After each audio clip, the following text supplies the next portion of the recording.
Here's a 2-minute guide on how to play the Shimakaze in World of Warships. How you want to play the Shima is using its great concealment to outspot other destroyers, along with using its 15 torpedoes to harass a flank.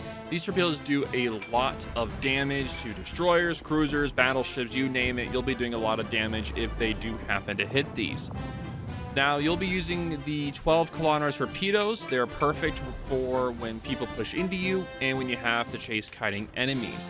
When aiming these torpedoes, you try to predict where the enemy will be going. So if they'll be turning in or if they'll be turning out, try to see what your team is doing to that particular target to try to predict on what they'll be doing.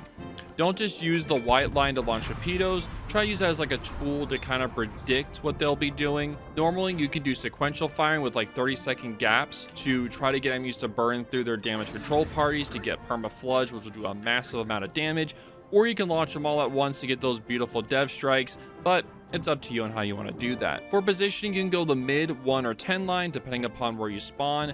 If there is a CV in the match, try to be more passive at the beginning, and then don't get too close to caps. But if there is no CV, you can get a little bit closer to the caps. Your main goal is to spot for your team, spot incoming torpedoes, spot destroyers, cruisers, battleships, you name it. Your goal is to spot any of things that could be a threat to your team and also allow them to be able to farm the target. If you do happen to engage a destroyer, make sure to only use the rear guns as you're backing off or running away. Just wiggle back and forth to have a really small silhouette and use the smoke to disengage when necessary.